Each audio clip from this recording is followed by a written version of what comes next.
Iya. Oke, silakan Pak Datu.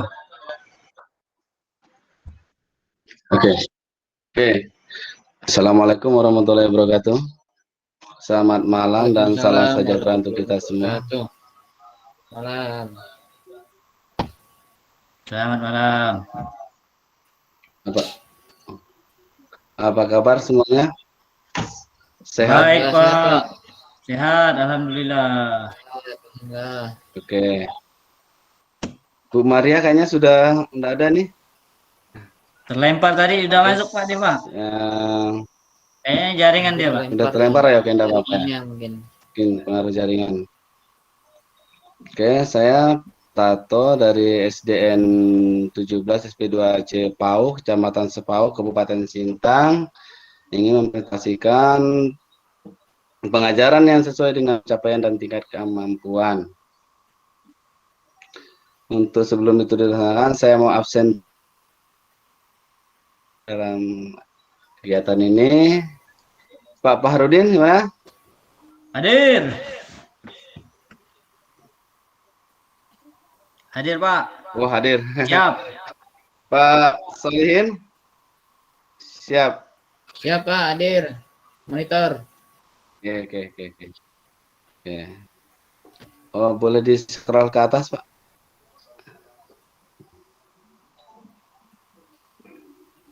Pak Fahrudin?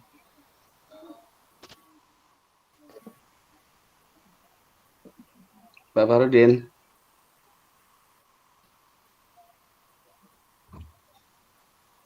Pak Fahrudin? Sudah, Pak. Udah di slide 2. Lagi ada nih. Adalah. Sinyal Di-scroll ke kayaknya, atas, Pak. Pak? Soalnya di saya sudah slide ke ini, Pak. Di sini masih itu ya? Tetap ya? Di layar HP udah berubah, Pak.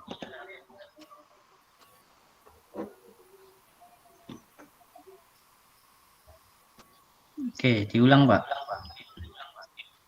Ulang lagi.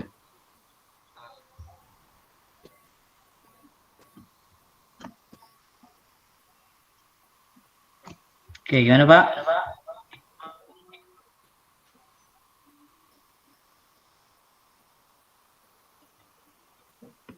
Oke, Oke. Oke. Oke, lanjut aja, Pak ya. Siap. Oke. Siap, oke. Oke.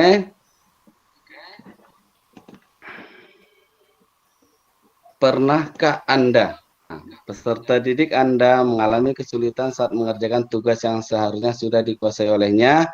Mengapa hal tersebut terjadi? Pernah.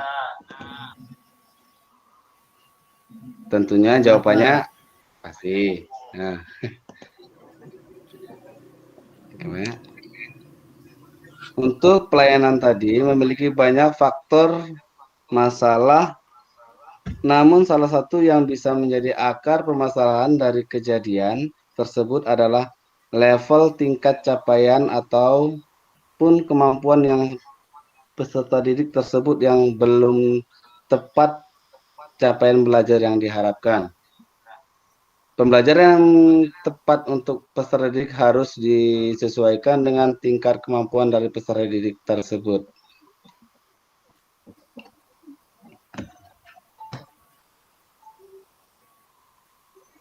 Oke, lanjut. Pengajaran yang sesuai dengan capaian atau tingkat kemampuan merupakan sebuah pendekatan belajar yang mengacu pada tingkatan capaian atau kemampuan peserta didik. Seringkali disebut juga sebagai teaching at daring level atau TRL.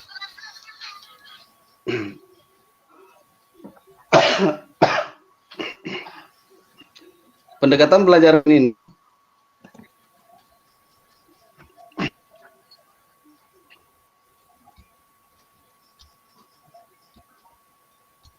sesuaikan dengan capaian, tingkatan kemampuan kebutuhan peserta didik untuk mencapai capaian pembelajaran yang diharapkan.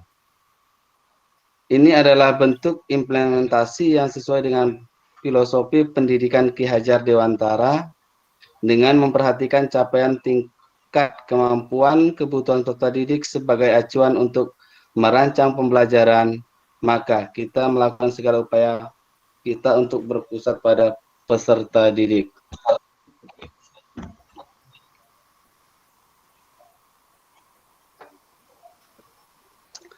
Sekilas mengenai pengajaran sesuai dengan capaian atau tingkatan kemampuan. Tujuan pembelajaran dengan menggunakan pendekatan ini adalah penguatan kemampuan numerasi dan literasi pada peserta didik, serta pengetahuan pada mata pelajaran yang menjadi capaian pembelajaran. 2. Peserta didik tidak terikat pada tingkatan kelas, namun dikelompokkan berdasarkan fase perkembangan ataupun sesuai dengan tingkatan kemampuan peserta didik yang sama. 3. Setiap fase ataupun tingkatan tersebut mempunyai capaian pembelajaran yang harus dicapai. Proses pembelajaran peserta didik akan disusun mengacu pada capaian pembelajaran tersebut, namun disesuaikan dengan karakteristik, potensi, kebutuhan peserta didiknya. 4. Kemajuan belajar akan ditentukan berdasarkan evaluasi pembelajaran peserta didik yang belum mencapai capaian pembelajaran di fasenya. Akan mendapatkan pendampingan oleh pendidik untuk bisa mencapai satuan pembelajaran.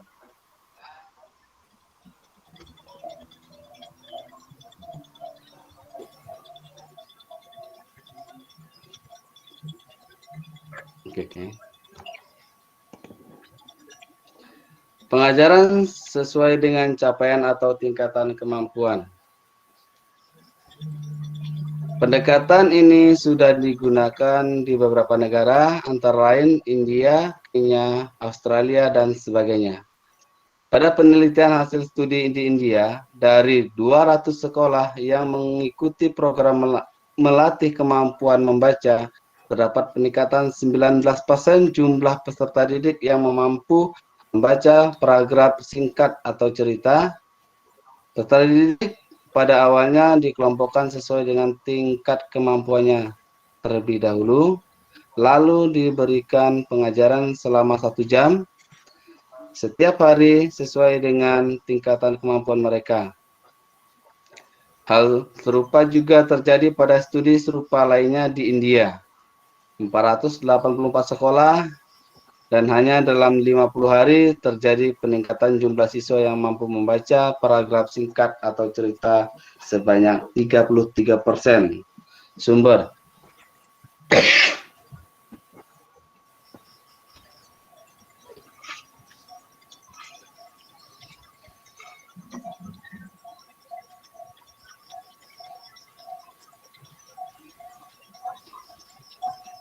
Tes. Suara hilang, Pak. Oh. Oke, tadi maaf.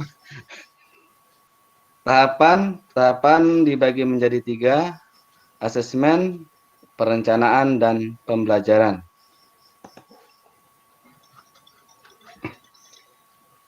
Asesmen untuk bisa membuat pembelajaran yang berpusat pada peserta didik, maka asesmen menjadi tahap pertama yang harus kita lakukan. 2. Asesmen ini bisa disebut juga asesmen diagnostik yang perlu dikenali antara lain potensi, karakteristik, kebutuhan, tahap perkembangan peserta didik, tahap capaian pembelajaran anak, dan lain-lain. Perencanaan setelah berhasil mengidentifikasi potensi karakteristik, tingkat capaian kemampuan, maka bagian berikutnya adalah menyusun proses pembelajaran yang sesuai dengan data asesmen kita.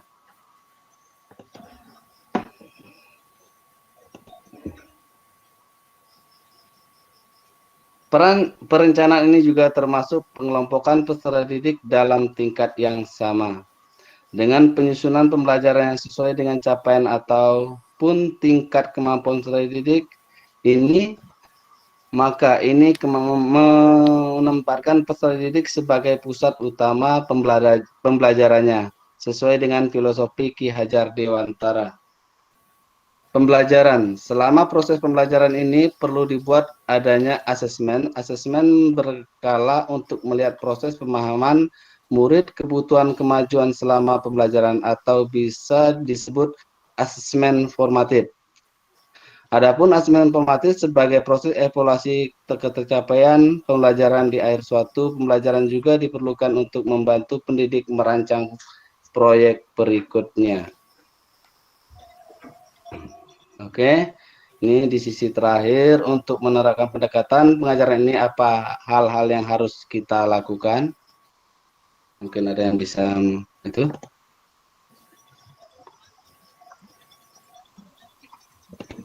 memberi tambahan? Asesmen, Pak. Asesmen. Jika Anda merasa bahwa hal pertama yang perlu dilakukan untuk mengajarkan yang sesuai dengan capaian atau tingkatan kemampuan peserta didik adalah mengenal peserta didik, itu adalah benar. Oh. Oke, lanjut Pak Bradin. Ya, Pak. Siap. Oke. Ya, Pak. Oke. Mungkin di catatan. Oke, di catatan.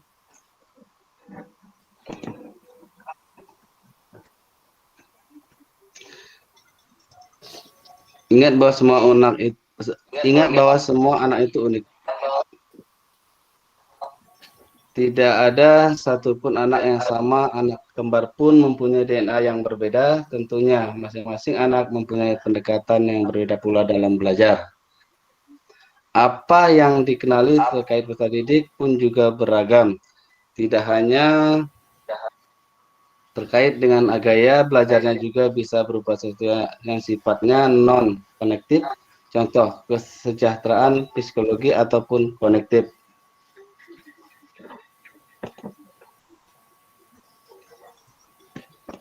Oke, mungkin ada yang ditanyakan sampai sini.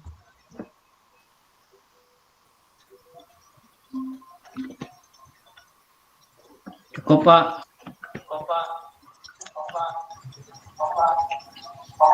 Cukup. Oke.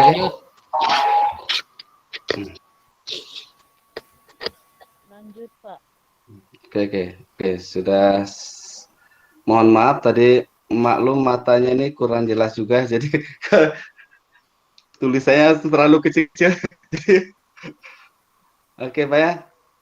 Oke, sampai di sini semuanya sudah tersampaikan. Untuk kurang lebihnya saya mohon maaf. Untuk akhir kegiatan. Mata, Pak. Ya. Ada ketinggalan, Bu, di rumah. Sebelum mengakhiri kegiatan, siapa yang mau memimpin doa?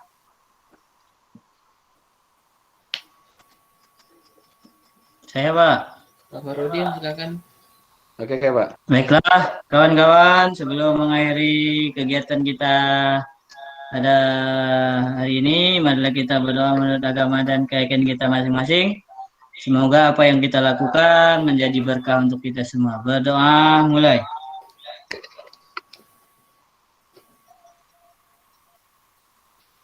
Amin. Berdoa selesai. Saya kembalikan kepada Pak Tato. Oke, terima kasih, Pak. Boleh dilanjutkan lagi apa masih ada yang perlu dipertanyakan? Pas.